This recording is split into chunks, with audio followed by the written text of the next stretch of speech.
నేను చంద్రబాబు నాయుడు గారి మీద కేంద్ర ప్రభుత్వం మీద ఒత్తిడి తెచ్చి రాయలసీమ లిఫ్ట్ ఇరిగేషన్ ఆపిచ్చిన అధ్యక్ష నా చరిత్ర ఇది, నీ నీతి గది. ఇవాళ నేను సూటిగా చెప్పదలుచుకునే వేదిక మీద నుంచి 2 రాష్ట్రాల మధ్యలో మంచి వాతావరణం ఉండాలని ఇప్పటి వరకు నేను సాధించిన విజయాన్ని కూడా నేను చెప్పుకోలేదు అధ్యక్ష. సూటిగా చంద్రబాబు నాయుడు గారికి విజ్ఞప్తి చేసిన నేను, రాయలసీమ లిఫ్ట్ ఇరిగేషన్ మీరు ఆపితే మేము ఏదైనా విషయాల మీద చర్చకు వస్తాము, లేకపోతే మీతో చర్చించడానికి అవకాశం లేదు. మొట్టమొదట 3 టీఎంసీలు పర్ డే అక్రమంగా నిర్మిస్తున్న రాయలసీమ లిఫ్ట్ ఇరిగేషన్ పనులను మీరు ఆపండి అని మేము వారిని క్లోజ్డ్ రూమ్లో అడిగితే మా మీద గౌరవంతో రాయలసీమ లిఫ్ట్ ఇరిగేషన్ ఆపేసింది అధ్యక్ష.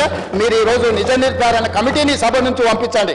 కూనంనేని సాంబశివరావు గారిని, అక్బరుద్దీన్ ఓవైసీ గారిని, బీజేపీ మహేశ్వర్ రెడ్డిని ఎవరిని కమిటీ వేస్తారో, ఇంక్లూడింగ్ బీఆర్ఎస్ మాజీ సాగునీటి పారుదల శాఖ మంత్రులు 2 ఉన్నారు, చంద్రశేఖరరావు, హరీష్ రావు. వాళ్ళిద్దరు నాయకత్వాన్ని ఎవరినో ఒకరిని పెట్టి రాయలసీమ లిఫ్ట్ ఇరిగేషన్ పనులు ఆగినాయా లేదా, ఉత్తమ్ కుమార్ రెడ్డి గారు మంత్రి అయిన తర్వాత కాంగ్రెస్ అధికారంలోకి వచ్చిన తర్వాత ఆగిన వాళ్ళ నిజ నిర్ధారణ కమిటీ పంపించండి అధ్యక్ష. మీరు ఆదేశాలు ఇవ్వండి అధ్యక్ష. ఈ సభ నుంచి మేము అక్కడ రాయలసీమ లిఫ్ట్ను 3 టీఎంసీలు పర్ డే దోపిడీని ఆపిచ్చి చర్చల పేరు మీద ఈరోజు పాలమూరు రంగారెడ్డి ఎత్తిపోతలకు అనుకూలంగా నిర్ణయాలు వచ్చి ఉమ్మడి రాష్ట్రంలో మా ప్రాజెక్టులకు మీరు ఎలాంటి అభ్యంతరాలు పెట్టకండి, మా కడుపు కొట్టకండి అని వాళ్ళ మీద ఒత్తిడి తీసుకొచ్చి ఈరోజు ఒక కొలికి పట్టుకొచ్చిన